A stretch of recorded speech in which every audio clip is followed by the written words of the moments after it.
Hey everyone, today's video is really geared towards beginning fly tyers. If you are an experienced tyer, you might be able to pick up a few things as well. But what I really want to talk about is the tools that I think are really important to have and where you need to focus spending your money on. Some tips and hacks that I've learned along the way throughout my fly tying life. I love tying flies, and for me, it's the way I get my fishing fix when I'm away from the stream, and there's nothing more satisfying than tying a really nice fly and then catching a trout on it. And hopefully, that's what this video is going to do. It's going to help you tie nicer flies and really let you enjoy that vise time that you have. So the first thing I want to talk about is what's in front of me right here, and that's the vise. This is a super important tool. What I look for in a vise, it has to have certain qualities to it. One, it has to have a clamp that really clamps down on hooks and holds them securely. You don't want the hook to be slipping out. It needs to have a rotary function. I think that's super important. And it has to have a cradle bobbin, so when you're winding your thread down and you want to get your thread out of the way, you can hang it over the bobbin here, and over here a material clip, so when you're taking materials you can put them in the clip to keep them out of the way. I think it's these are all a must. And lastly, I like an angle. I don't like vices that are straight across, because it just, sometimes when you're laying the materials down, if you're tying something that's longer, they tend to get in the way, and I like them hanging down in this angle. It's very, very helpful. This vise is a Renzetti Traveler. I've had this vise for a number of years, and I tell you, you don't have to break the bank on a vise. I own vices that are over twice the amount of this, and this vise I think is the best. Those other vices I have are just tucked away in my closet. They're great vices, but I love this vise. They are about $220-ish. So if you're spending, if you spend $220 or so, you can get yourself a Renzetti Traveler, and this vise will literally last you forever. It is a fantastic vise, and I really, really recommend you get something like this with those qualities. Once again, you want that vise to hold your hook securely, have a bobbin cradle, have a material clip, and have that rotary function. And for $220 or so, you can have all that in a fantastic vise. The second thing that I want to talk about are bobbins. These tools, a bobbin doesn't make you a better tyer. You make yourself a better tyer. So you don't have to break the bank on bobbins. And, I've seen some bobbins that cost $50, $60, $70. And to me that's just, you're spending a lot of money on a tool that has a bunch of features that you just don't need. All this thing is designed to do is to hold your thread, and it has to keep it at a certain tension. That's all we're looking for in a bobbin. So these are old bobbins. I mean, some of these have been passed down to me from my dad. I've had them for years, but I've also bought newer ones, and Umpqua and Dr. Slick make $15, $16, $17 bobbins, and that's all you need. The one thing I like is having a ceramic insert. It protects the thread and it doesn't get frayed. And another thing that I like about these bobbins is if you want to loosen the tension, you can just bend the arms out. If you want to tighten it, you can bend it in. And that's all you need. So you don't have to break the bank and buy these really fancy bobbins that I see a lot of people use. I really think it's a waste of money. I would rather you spend your money on a really great pair of scissors, because these tools are super important. These scissors are Tiemco. They're called razor scissors. I'm not quite sure how much I spent on them, maybe $50, $60, maybe even $70, I'm not sure, but I'd rather you take the money that you save on bobbins and buy yourself a good pair of scissors, because when we finish off that fly, when we're cutting it, we want to make really close cuts, razor sharp. We don't want any frayed thread, and if you go cheap on your scissors, that's what's going to happen. And just bear in mind that, you know, these are made for cutting materials and thread. Once you start cutting wire with these scissors, that's when they're going to dull out. There's a certain shelf life. I mean, you're going to know. It's like a razor blade. They start out sharp and eventually over time they dull out. And you'll notice it when you start cutting thread and it starts fraying or just becomes harder. That's time to get a new pair of scissors. When you buy a pair of scissors, they're not going to last a lifetime. But, you know, you certainly, depending on how much you tie, you're going to get some good use out of a great pair of scissors. So I really recommend spending your money on a great pair of scissors. It's definitely going to be helpful to you. Now, the next thing I want to talk about is a bodkin. You know, this is a really, this is a tool, it doesn't get a lot of love. And this is a great tool. I use it a lot. I use it to split thread. I will use it to you know, put my UV resin on, or maybe I'll put a little dab of super glue and put it on the thread. And what that does is, the only way to do that over and over and over is to keep a clean head of the bodkin. This particular bodkin right here is about 20 years old. I mean, it is old, but you can see it still looks brand new. And it's the reason it does is because I take care of it. One thing that I see people do is if they put a little super glue on it or resin, they just never really wipe it off and it ends up gobbing up on it. So the next time you want to go in and split some thread or something like that, you've got a bodkin that's all caked up. So I learned this. This is a little hack that I read in a fly tying magazine a long time ago. But what I do is, this was my dad's business card holder. I've drilled some holes in it and I put the tools that I use the most in here.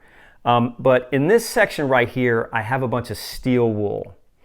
And you can take whatever accessory or tool holder you use.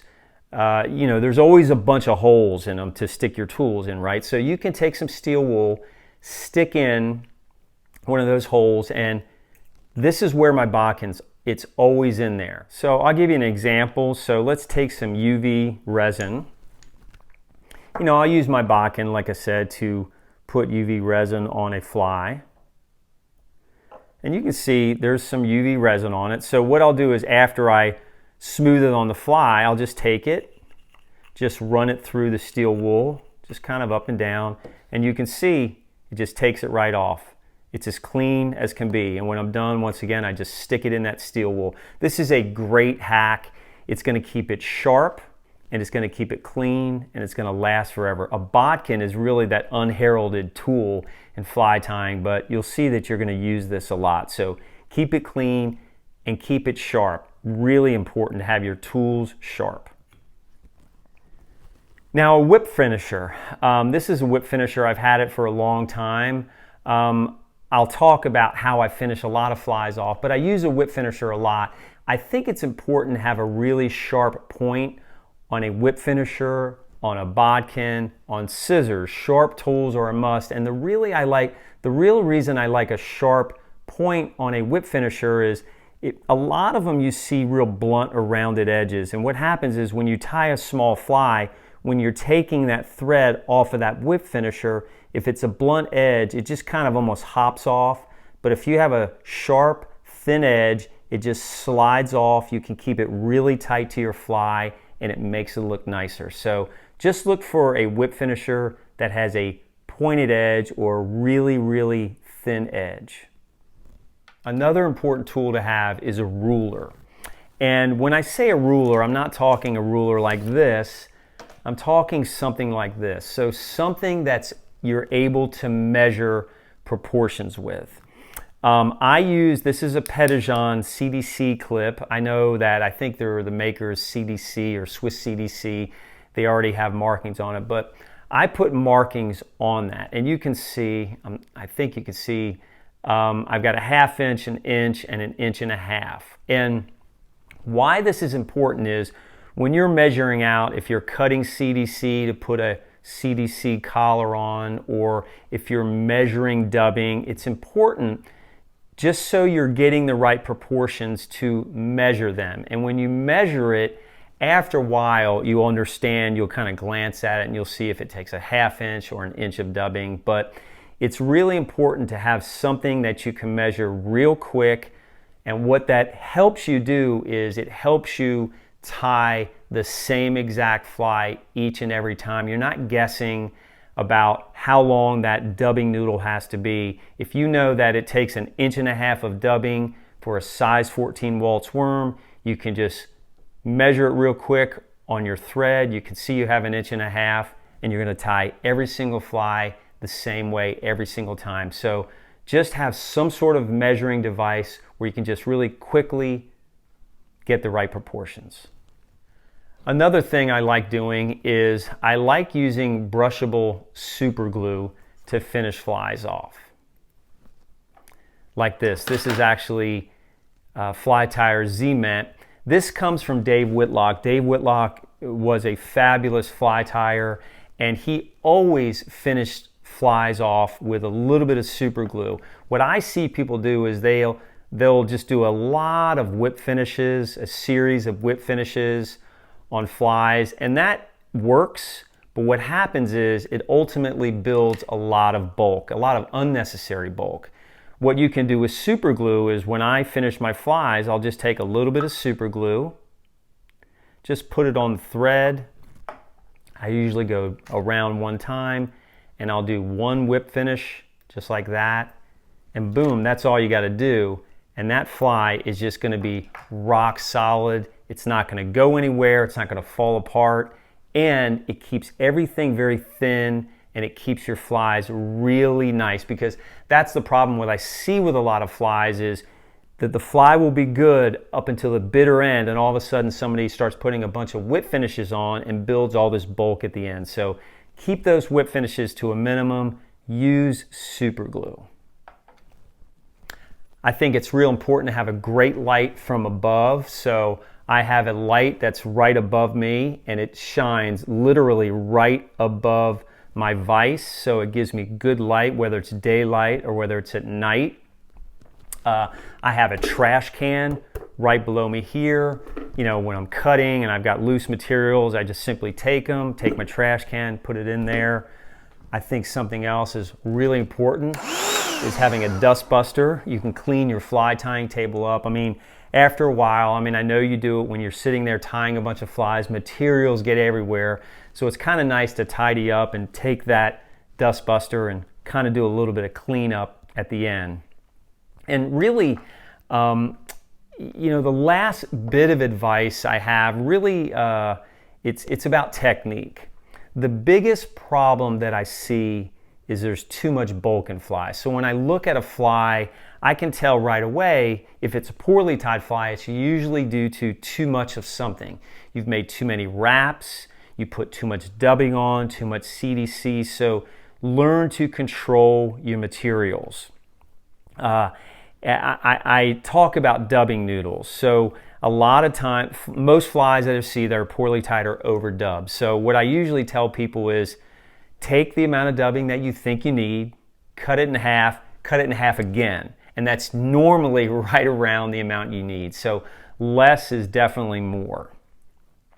Don't be afraid to, when you're putting your thread and your materials on, if it doesn't look right, a lot of times people see they just go with it and they just finish it off. Don't be afraid to back your thread off and take materials off. So you just don't have to commit to everything that's on that thread. A lot of times just simply back off. So, you know, my advice is look at a really take your fly and compare it to a really well-tied fly and really critique yourself. And normally it comes down to the difference between the one that's tied well and the one that isn't, is the one that isn't usually has too much of something on there. So once again, it's less is more. So I hope this video was helpful. You know, fly tying is a great experience. It's a lot of fun. Once again, it's how I get my fishing fix away from the water. And there's just all of these little things that we can do or have that make our fly tying experience a lot better. So I hope this video was helpful. If you have any questions or comments, feel free to leave them below. Happy to help you out. If you liked it, I'd appreciate if you give me a thumbs up. And if you do like what I'm doing, I'd appreciate if you would subscribe. And as always, tight lines, everybody. I'll talk to you later. Bye.